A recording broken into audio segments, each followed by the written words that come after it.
Jordan, welcome to the GROUPEX Podcast, mate. It's good to have you here. Hello, it's good to be here. Good to see you. You too, you too.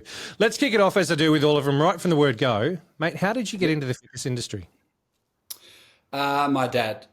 It's definitely my dad. So he, John Kelly, for anyone who knows him out there, I don't want to say his name too much, he'll get a big head.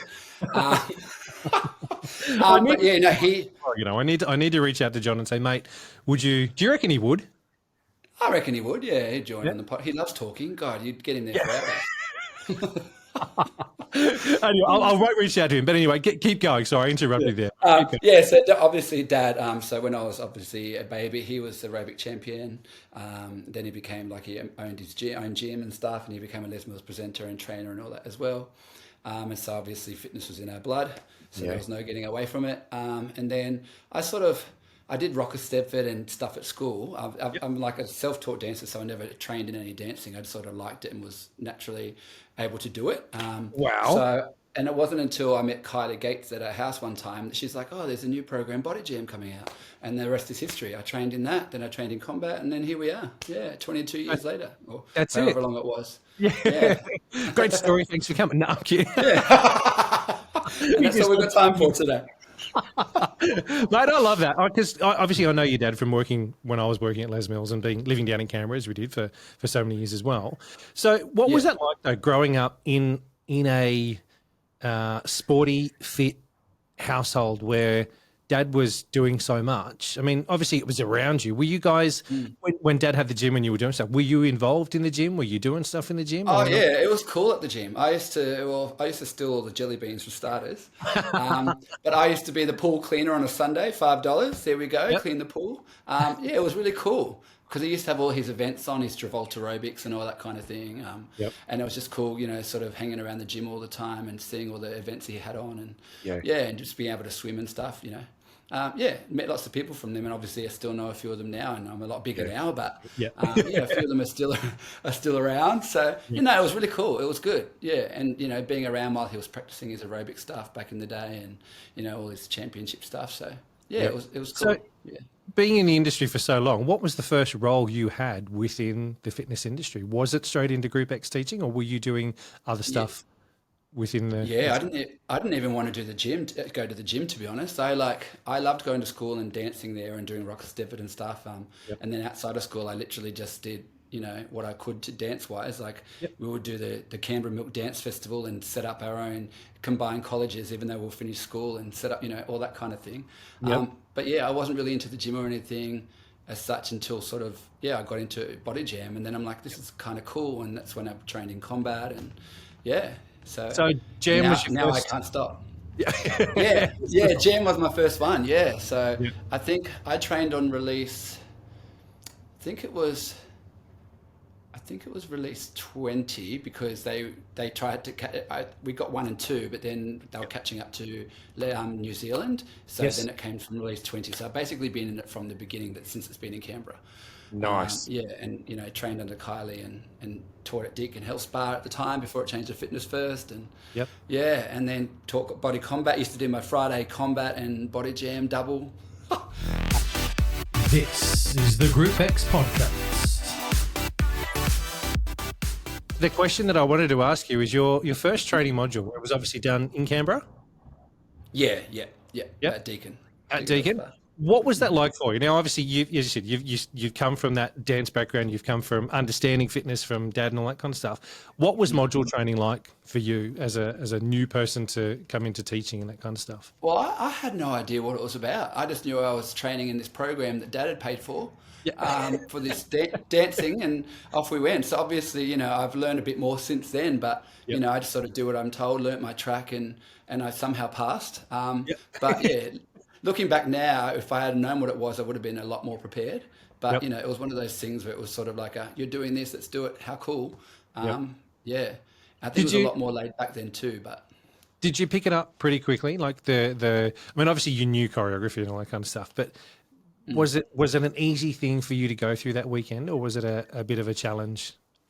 Can you remember?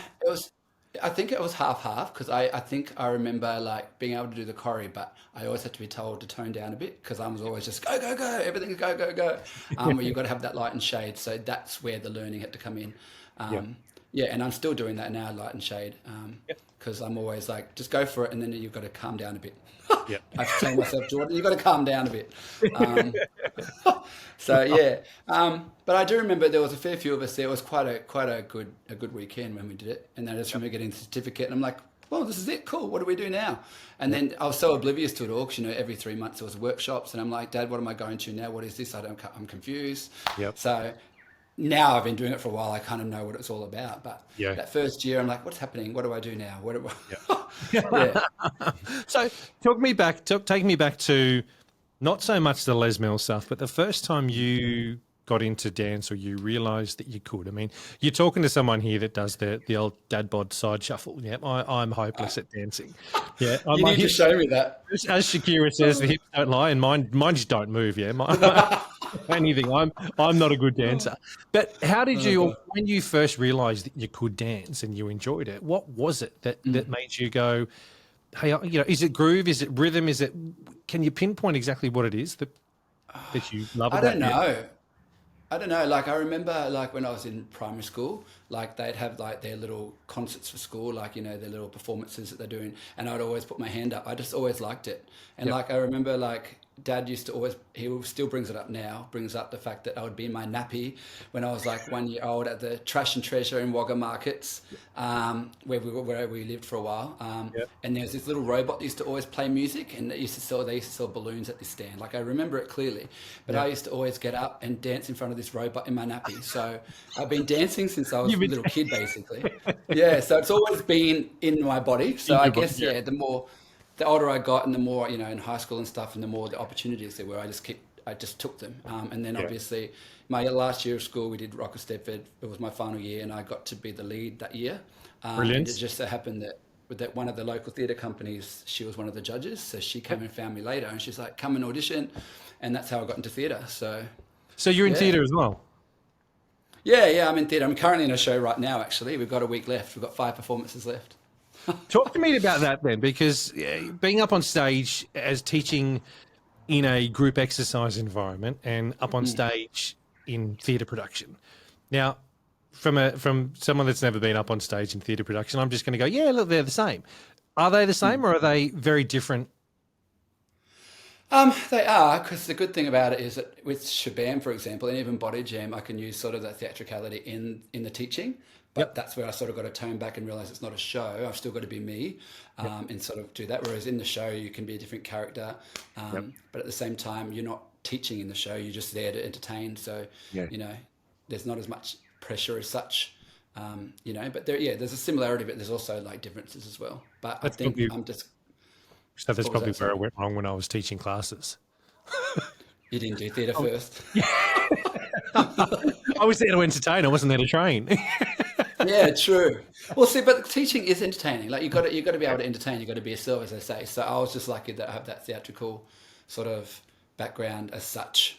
To be able to do that. But then at the same time, I've also got to learn to pull back, so I'm not being someone else. I'm being me when I teach. So Is it a challenge to do that? There's no switch that you can just go, oh right, no, I'm in instructor mode now, or no, I'm in theatre mode. I'm assuming it'd be a bit of a challenge to not be you, because that's not what I'm trying to say. I know you'll always be you, but switch it off and not be as instructor mode or not be as theatre mode.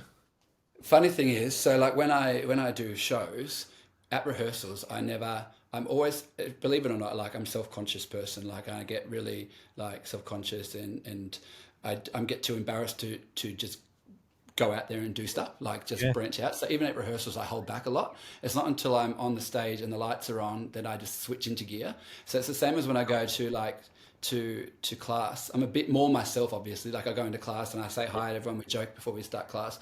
But then as soon as the music's on, like I'm into like, here's my teaching mode. So there's like no inhibitions at that point. But so it's really weird. Like people are always like, and even when like I go to parties and stuff, I don't go out and dance. I don't get up and dance. I don't get dance at weddings. I don't, very rarely do I do that unless I've had a couple of drinks, which doesn't take much anyway. And then people are always like, that's so weird. Why do you do that? Like you're a dancer, you're good at dancing. And I'm like, because that's just, I feel self-conscious when I'm up there. Like I feel like people are looking at me. It's very, I'm strange. I've got, No, mate, no. Look, I think it's. I'll be honest and say it's probably, it is. It's more common than not. Yeah, I know there's so many instructors that I know of that, as soon as the you press play on the music or that headset's on, there's a different personality that pops out. There is that showmanship that pops out, that they're there to do a job, they do it, and they do it exceptionally well. But you get them one-on-one to have a conversation, or you get them in a different environment, as you're saying, like a wedding. Yeah, okay, there's people up dancing, but I'm the same. I need to be 3 parts of the wind in order to get up. And, I was at a wedding at the beginning of the year, that it was the first time in a long time that I actually said to Rach, come on, let's go. She's like, are you serious? I'm like, yeah. She's like, have you been drinking? I'm like, no, because I'm driving home, but let's just go. Let me check my pulse.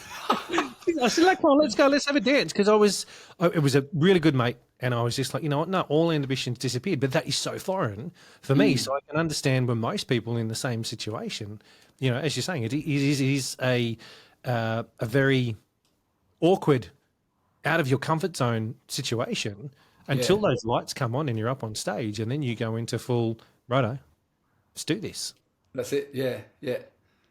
So I don't even give 100% into rehearsals until like I'm on that stage. It's very weird. Like, and then there's no stopping me. Like, get out of my way, I'm dancing. How did the opportunity then come up to be part of Les Mills' presenter team? So I had been teaching for a little while, but then they actually had auditions, and they didn't normally have auditions. They actually had specific auditions for Body Jam. They needed some more Sydney, Canberra-based people. So there was a few of us that auditioned, and I was just lucky enough to sort of get, shortlisted, and then got the job. It was me and Rachel, who's currently a presenter now too. We were both shortlisted for it with a couple of others, but then she couldn't end up doing the day of our final audition, which was at a workshop presentation where we sort of just shadowed the workshop. So I was very lucky and fortunate at that time that I got to do that. So the audition process that you went through, if you don't mind, I want to talk about that for a second, just to give listeners a bit of an understanding on what that process is, because it's changed so much over the last, say, 10 to 15 years. I mean, when I first started, it was so different. Back then, it was you're submitting your video. Yeah, that's how long ago we're talking about here. Not even you're submitting your video way back then, and that's how it sort of began. What was that process that you went through for auditioning? Did you still have to submit something, or was it just in front of a small group? Talk us through that. So it was a live audition. So basically they set up a time after one of the workshops on a weekend in Sydney. So anyone who had expressed interest, they sent us the certain tracks we could choose from. We had to work on our track. We had to present it basically to each other with the trainers there watching. And then we got only a room full, like a handful of people in the room, yeah? Yeah, I think there was actually, I think, about 15 of us at audition. Okay. So we basically went through the tracks together all as one. And then it was basically one-on-one, get up and do your track and present to your fellow participants, your fellow auditionees, as if they were in a class. So we could say it would be similar to what's the show I'm trying to think of? The show on TV at the moment, Something Got Talent. Australian Idol? Yeah, Australian Idol or those types of, where there's people up and you've got your judges and they're not so much, smacking the thing and they've got to turn around. But you had people in front of you that are judging you. Yeah. So it was Michelle Dean and Anne-Marie Pistakakis. It was she was the head trainer of Jam at the time, and obviously Michelle was the head Les Mills trainer at the time. So they basically sat to the side while we just did our thing, and they took notes as they went along. And then a couple of weeks later, we sort of got feedback and whether we made it to the next round or not. Brilliant. So you're a presenter and trainer, or just presenter in? Just presenter. So I started off as GM, and then I got onto the Shabam team. And then obviously COVID happened. Les Mills Bar. Then I got onto that team too. Just as a what do they call it? The squad at the time. So whenever they needed someone, I'd jump in. Then obviously COVID happened, so they sort of had to cut back and rearrange all their sort of how they did their workshops and stuff like that, which everyone had to do. And so now currently I am a LM Dance presenter, because obviously Shabam's now moving on and LM Dance come in, so we all got to upskill in that. What's new in fitness? The Australian fitness industry news and commercial gym equipment suppliers website designed to provide fitness industry professionals with knowledge and information to make better informed business decisions. So talk to me about the difference between Shabam and Bar and then them going into being dance now, because my understanding Shabam and Bar were quite very different programs. Yeah, well, Bar was ballet based and strength based, and Shabam was obviously dance based, but it was like solo tracks, and you sort of had a little mini party and told stories throughout the tracks. So yeah, for some people too who are doing the training, it's a bit daunting. But a lot of the people, well, there's a few of the Canberra people who did it. They sort of came to me, and I had a couple of sessions with a couple of them. They did really well. Like they like, this is something new. Let's just try something different. It's 2024. You know, the opportunity is there. So just do it. And they did really well. And you know, they've all got the certifications. And I think now they're really into it, and they want to be able to teach it and try something. So while it's upsetting that those programs are gone, it's also a blessing because it gives other people a chance to sort of, you know, try something new and branch out and get out of their comfort zone. So what I think you're trying to say here is that Tony could probably teach dance? Yeah, why not? Do it. You never know. Get into it. Oh, you make me laugh. You make me laugh. That would be... Look, I think I could probably do the training, but whether I'd actually be good at the dance, I mean, you know, that's a whole another story in itself. No, but if you have fun, it doesn't matter if it's good, right? Look, there's a podcast series on that, let me tell you. Yeah, I'm only trying to dance and not. Oh, I'll have to watch it. Yeah, no, I'd need to probably get you on in order to critique, and you know, you'd be one of the judges, be going, no, Tony. No, I'd love that. I'm not. I won't turn my chair around for you. No, I'm watching. I'm turning my chair back around. I don't want to see you. Yeah, at the end, so you can rewatch it and go, dude, that was atrocious. What was that? Yeah, love it. I'm sure you're not that bad. We'll leave that one alone. Anyway. But look, you know how to ride a bike. That's coordination already. So yeah, but see, it's a bike that goes nowhere, man. I can pedal so fast on that thing, and it's going nowhere. And I was telling people for years, Tone's just on a bike pedaling nowhere fast. It's just, yeah. Yeah, I think it was always funny. I remember back in Sydney in the day saying to people that we'd get frustrated to be stuck in traffic trying to get to the gym to sit on a bike to go nowhere. Yeah, or a treadmill. You just keep running and getting nowhere. Yeah, in the same spot. Anyway. Mate, how popular are the dance programs in Canberra at the moment?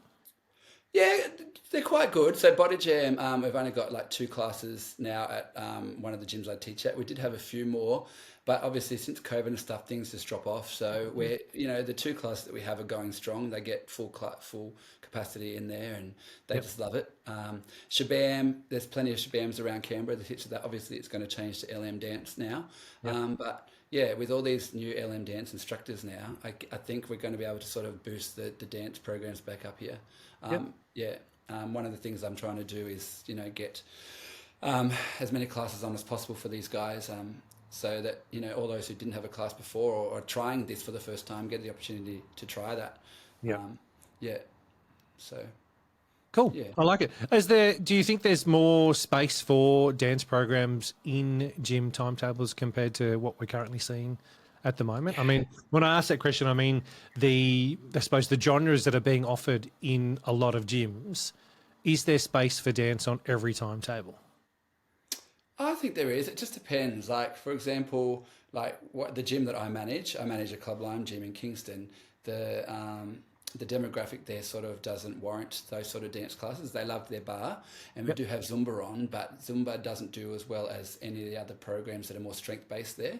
So you've sort of got to work out your demographic. But I think with LM dance and the fact that it's fresh and new, and that we've got all these people now freshly trained in it, the excitement's going to be there, so it's going to be pushed out to people more. So I think a lot more people will get exposure to it, whereas those who sort of didn't know about it before, unless you're at the gym and sort of knew about it in general, then you're sort of not going to notice it as much. Like, and people know Zumba because Zumba, you know, has that, you know, but people don't always necessarily know Les Mills. Yes. A few people have said, like, not a few, but like regularly I talk to people and they're like, what do you do? I'm like, oh, I teach, these programs and blah, blah, blah. Have you heard of Les Mills? They're like, never heard of it. And then I'm like, body pump? They're like, oh, not really. I'm like, okay, how do you not know this? Like, Yeah. and then I want to just walk away. I'll punch them, one of the two. How do they not know Les Mills? Like, come on. Wake up. Which rock have you been living under? Yeah, Hello. but like people, there's just some people out there that don't know stuff, and people didn't know about body jam until, I sort of threw it in their face. Like even now, like doing this show, people are like, oh, do you actually teach a dance fitness class? I'm like, yeah. So a few of them have come, and now some of them have joined that gym that I teach at just so they can come and do those classes because they never knew it existed. So I think the good thing about Les Mills dance is it's fresh. And it's similar to body jam for those who love body jam, but it's also similar to shabam. So I think it's going to sort of, I think it will get people interested. Yeah.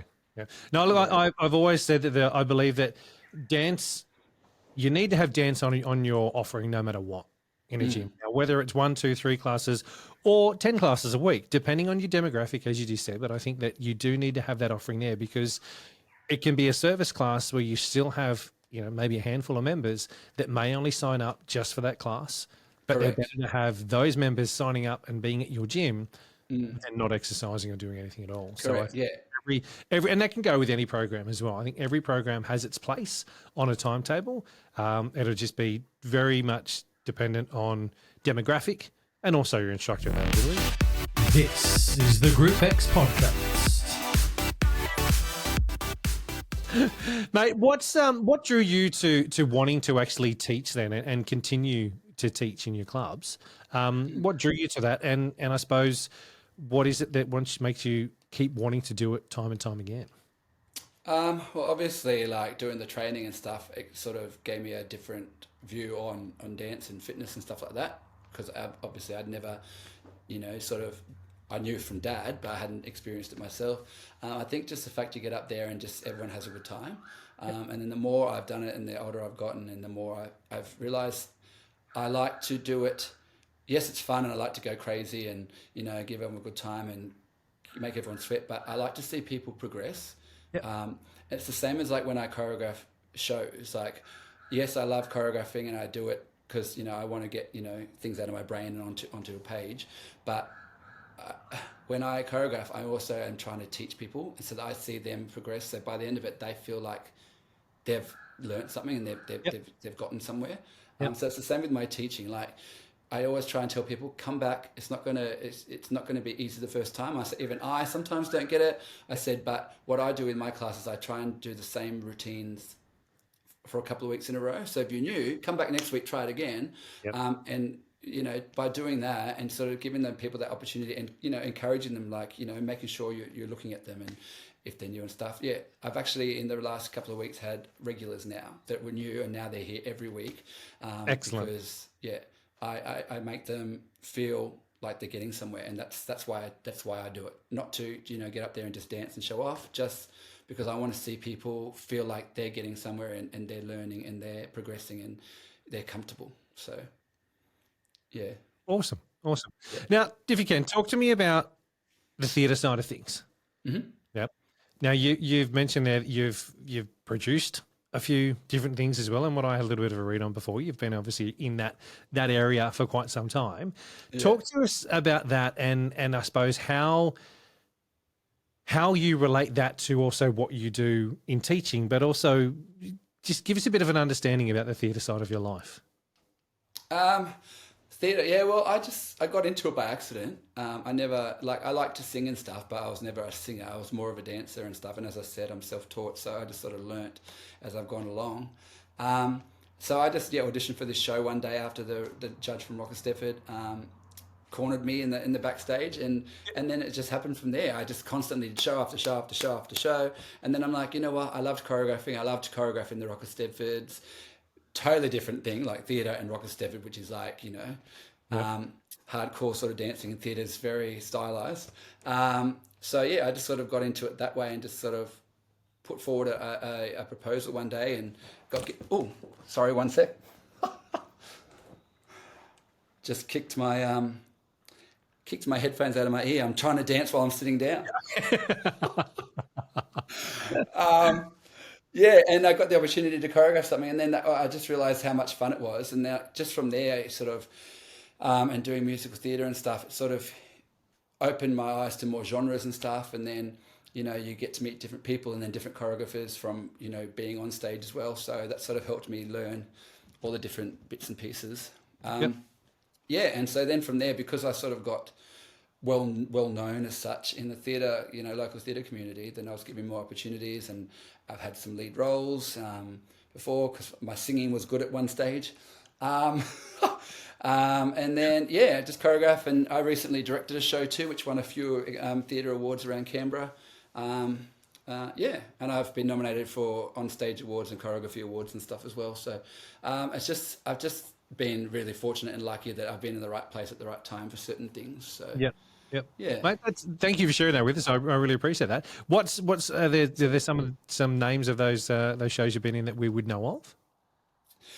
Currently, I'm in Bring It On the musical, which is based on the 1996, is it? 98? I can't remember. Or 2001? I don't remember what year it was. Yeah. It's based on Yep. the movie, yeah. Cheerleader movie with Kirsten Dunst.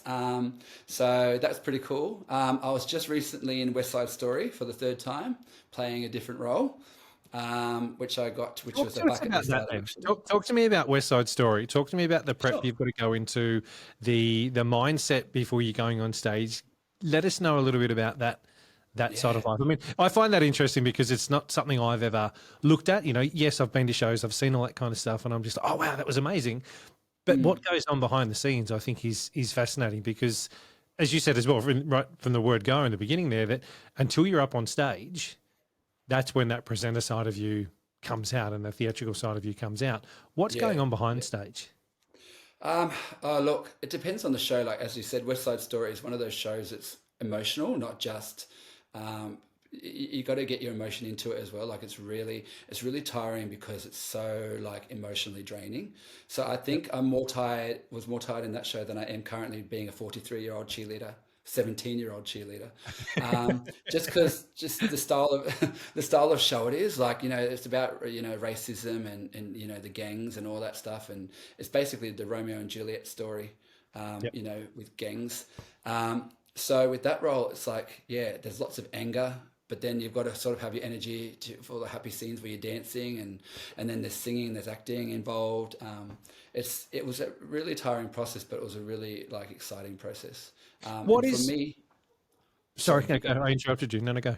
No, I was going, for me, it was different as well because I'd already done the show twice before. Yep. And I'd played a role before twice. And this time I wanted to go for a different role. So I was actually on the opposite gang this time. So it was something totally different. Not only that, I had got given a role, then I was the understudy for for the lead gang member of that side, which I got to do 3 shows, performances for that as well. So learning 2 different roles separate to what I'd already knew. My head was just like, and I'm repeating lines from when I'd done it before, and there weren't even my lines, but I knew what was coming up. And but that show is very like this because there's a big fight scene where half the people die. Spoiler alert. So it's like really emotionally draining and like really physical. So you just got to be. What goes into the lead up of before show night, before that first show is on? How often are you training per week, and for how many weeks are you into? Because it's local theatre, like community theatre, and we've all got full-time jobs. It's usually like 2 nights a week, and then like a Sunday, whether it's a full day or a half day. Just depends on the company, but most companies do at least a half day Sunday, and then like 2 weeknight rehearsals. So How many in weeks? your own, usually 12 to 14 weeks of rehearsals before the show starts. Wow. Just because unlike professionals where they've got 3 weeks and they've got all day every day, we've sort of got to, you've got to learn your lines in your own time, and then once you learn the choreography and the songs at rehearsals, then you've got to fine tune them at home and make sure you're practicing, so when you get in there you can just keep moving forward. And obviously certain things you sort of you can't do fully until you're in the theatre, until the set's all there. You sort of got to pretend at the time. And then stuff like fight scenes and stuff, you really sort of got to make sure you're show fit enough that you can keep it going through rehearsals, but not drain yourself by the time it gets to the full show. And we've got to sort of mark things at times, and Yeah, and then just got to get into the zone. So each company has their different way of, and each director has a different way of sort of approaching things as we go into the theatre. You know, some of us do focus work, some of us don't. It just depends on the style of show and what the director wants to get from you. But most of us, you know, we all get in our circles. We all sort of have a little, this is the moment. This is, you know, night one. This is night five. It shouldn't be any different to night one, blah, blah, blah, blah, blah. If the audience don't give us anything, we give them more because, you know, we're there for them. You know, so it's all like, there's a lot goes on behind the scenes. It's not just, oh, look, there's a show that people have paid tickets, money for, you know. Yeah. There's tears, there's tantrums, there is everything. Do you find though that the learning your lines and learning what you're learning on stage, you learn similar to how you learn for shabam and dance? Yeah. I think teaching for so long, it's helped with both. Like, you know, teaching for so long in you know, fitness has helped my brain be able to switch on and learn things easier and quicker. Music side a bit different because I'm not used to that kind of thing. But yeah, definitely picking up choreography and stuff, and learning lines. Learning lines is similar to your scripting, you know. Obviously, there's a lot more lines in a show, but yeah, it's still that thing where you've got to sort of make sure it's in the right spot and the intonation's right. And so they're quite similar. But yeah. I like it. That's cool. Can you, I suppose, what I want to ask you now is instructors. If you can give advice to instructors from your knowledge and from your expertise from both theatre and teaching dance, if there's one bit of advice that you'd want to pass on to instructors, what would it be? Listen and take advice. Don't be someone who thinks they know it all, because you might know it all. Like, I've even been there at times where I'm like, no, I don't, you know. Take advice and listen, because you never know like how much you can improve or how much change it's going to make for you, even just that slightest little bit. Like, always be open to criticism and feedback. So I appreciate that. Sometimes it's hard. Like, I used to be the same. Like, I used to be like, oh God, I don't want to get this feedback. I don't want to be told I'm an idiot, you know, because, you know, I think I did that well, but then if I'm not, then I'm going to hate myself and blah, blah, blah. But you just got to be open to it. You just got to, because that's how you're going to grow. And that's how I think I've managed to teach so long and last in, you know, being able to do theatre so long. You know, we still have our moments, but you just sort of got to be able to take on that feedback and learn to grow from it. I appreciate that. That's the most unique, honest, direct answer I think I've been given, because you didn't even pause or hesitate when I asked you that question. It comes straight out, and I appreciate that, because it's uniquely you. Yeah, I haven't had anybody answer in that way before, and it resonates with me. But I'm pretty sure it's going to resonate with a lot of instructors as well. Is it, guys? Just as Jordan was saying, listen, take on board any bit of feedback you get, because I had someone, I can't remember who it was, one of the guests has said to me, feedback is like Christmas presents. You take the good ones, and then you can send the other ones back that you didn't want. You take the other ones back. But I think it's, you know, if we look at it, it's like not giving feedback on the feedback type stuff, but any bit of feedback you get, or any bit of advice, or whatever someone's trying to tell you, they're only telling you, and I say the most of people, only telling you because they want you to do better. They don't think, no one's going to tell you, oh, you suck, are they? No one. I don't think, I've never met anybody that really has the balls or the audacity to turn around and say to someone's face, you're shit at what you do. Yeah. No, could you imagine? No. I think they'd probably end up with an elbow. I don't know who has been told that. They'd probably end up punching it on with whoever's in front of them. Walk away going, talk to me. Or if you're like me, you just go and cry and then don't want to do it anymore, and you second guess everything you've done for your whole life. Mate, I'm going to call bullshit on that one, because look at what you do. Yeah, look at what you do day in, day out. You're an instructor. You're in theatre. Yep, someone may have said something nasty to you at one stage, but you got back up. But that's the thing. That's what people don't see. That's what I would normally do, and that's why these last few years I've learned to, you know, take on that feedback and not take it as a criticism, and not then sink into my own hole and get into my head about it, because it just doesn't help anything. And that's why, you know, I try and put that advice to others, because I've learned from that myself. You know, even like, you know, you think you know stuff, but then you go and, like, when we did the filming for LA, like, once again I got into my head, because it was a totally different atmosphere. And, you know, G at one point goes, well, how would you normally get yourself out of this? And I'm like, well, I would normally do it like this, but this is a totally different scenario. So you've got to make sure you're not in your head, no matter what the scenario is. You've got to be able to snap yourself out of it, which I was really proud of myself at that point when I got to that moment, and everyone got to it. One of the presenters who presents regularly on Body Jam, she's like, I'm like that. I've been like that. You're hard on yourself, but you get through it, and you do. You find that that way to get out of it, and you do what works for you to get out of it, and you move on. Otherwise, you're only going to ruin it for yourself. And that's why, take your feedback on, find a way to get out of your head, out of your, get back into your zone, and just go from there. This is the GROUPEX Podcast. You touched on LA Live. Let's go there because I want to know that experience for you. Yeah. And the other guests that I've chatted to, it's been a unique experience for everybody. Talk me through that process from the beginning when you went, hey, yeah, I'd like to do this, to going and then coming back home.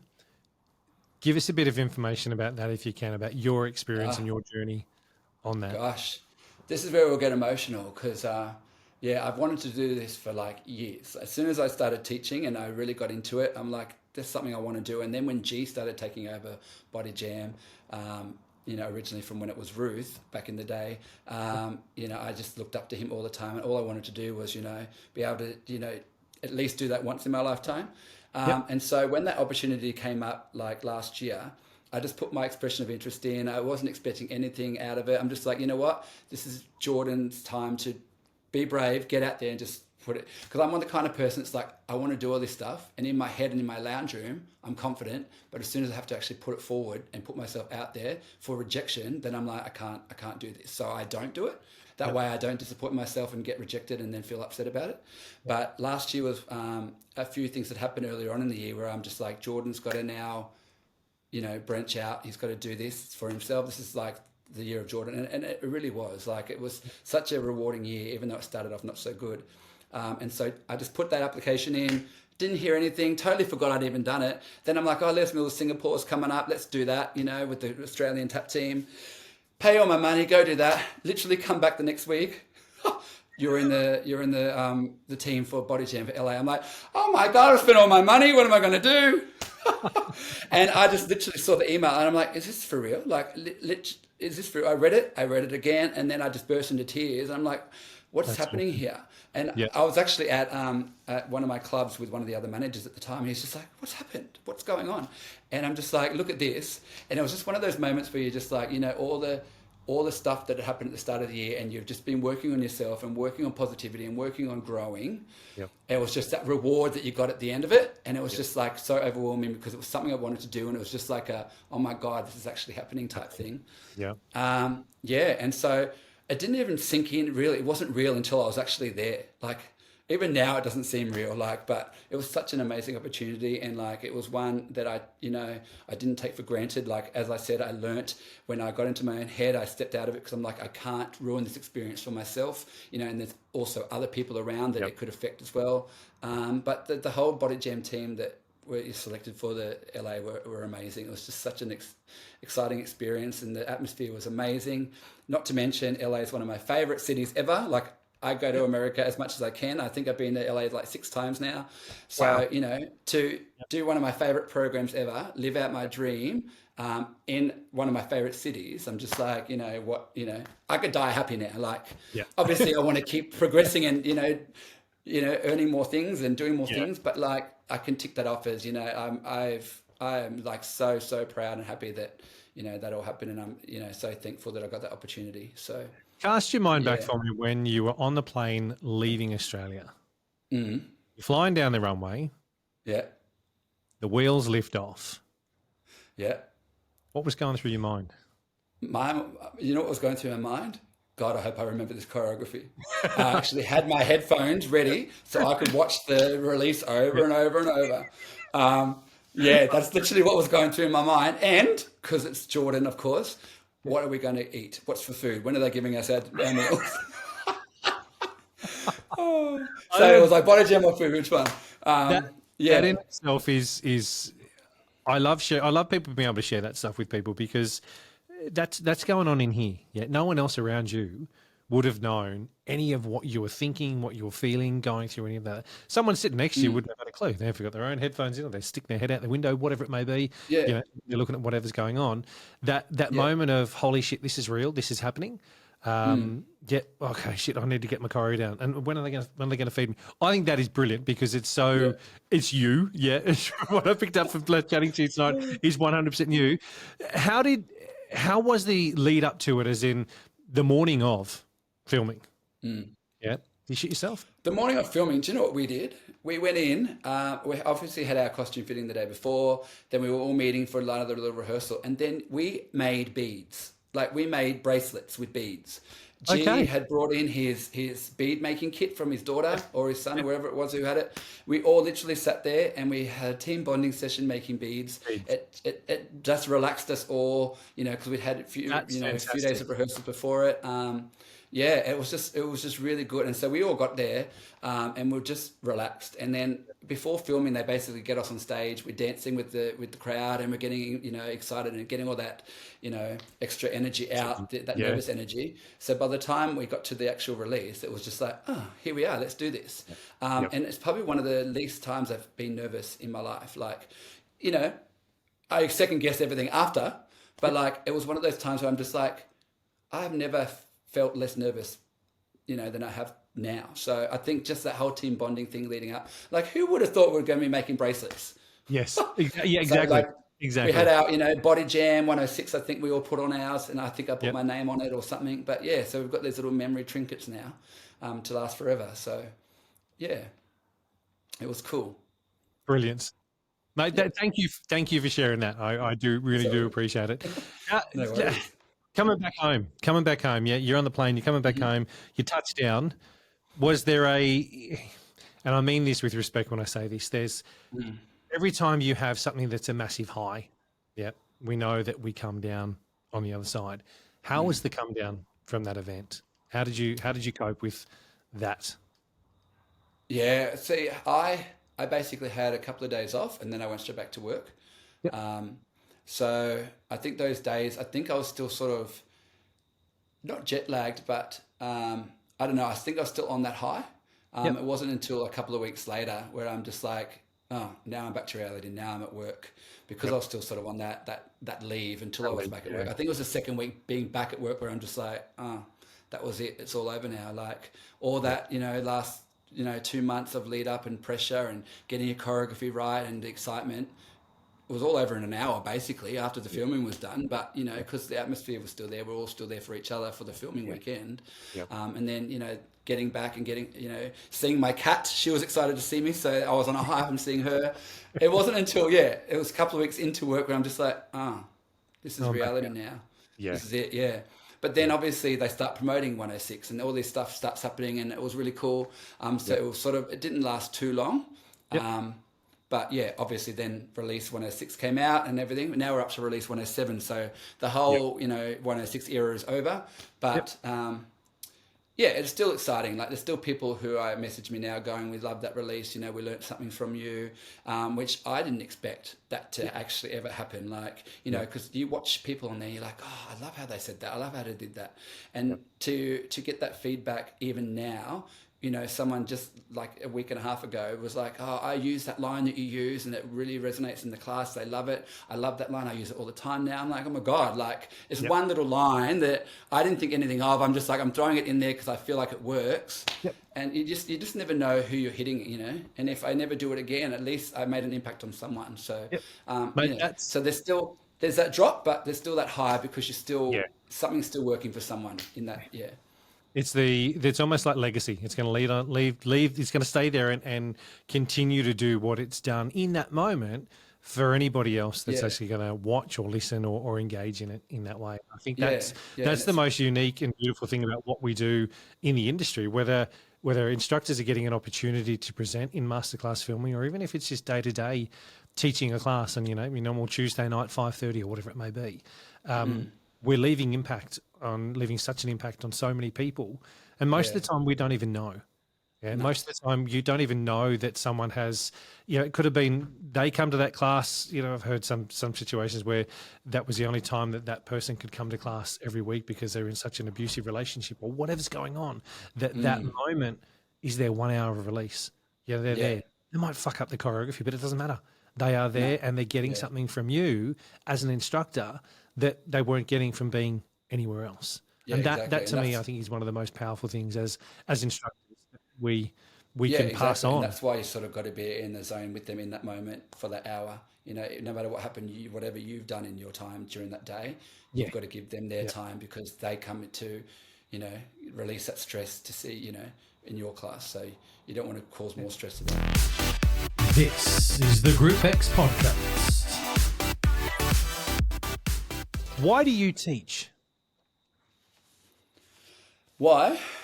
I teach because I love being there for other people. As I said before, we don't know what they've been through the day. People come in and they enjoy your class. They want to participate in your class just to relieve that, get everything off their chest, get their day out of their head.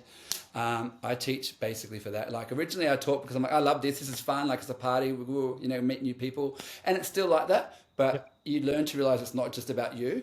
Yes, it's just, to an extent, it's about you because you've got to make sure you know what you're doing and you've got to be engaging. But, you've got to make it about them. And that's what I said earlier on. Like, even when I'm choreographing, I want people to feel they're getting something out of it. They're not just here because they're forced to be here, or because it's something that they had a spare hour.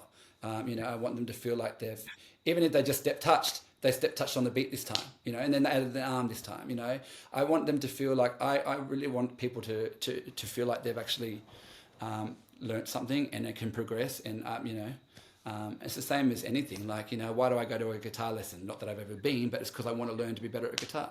They come here, so I want to be able to teach them. I'm not a teacher as such, but, with what I do, I can, give them that time to be able to improve and feel like they've, got something out of it. So. Yeah. That's why I do it. Yeah. Brilliant. John, thank you so much for coming on and having a chat to me and sharing you and what you do and what you've done, mate. I appreciate it in a big way. Is there any last words you want to leave with instructors or even gyms out there? Good question. Maybe instructors, just keep doing what you're doing. Keep learning, keep growing, because people out there, as I said, you don't know what impact you're making on people. So just keep doing what you're doing. In gyms, give people opportunity. Like, don't cut back classes just because there's only 5 people going. Like, those 5 people, it could be their one thing that they look forward to each time, and they've just taken it away from them. Like, I know there's a whole bigger picture, with gyms and funding and all that kind of thing, but just be there for people who want to be there. They're paying their money. Just be there for them. Yeah. Mate, thank you. Thank you so much for coming in. Mate. Greatly appreciate you and your time. No worries. Good to see you. I'll talk to you later.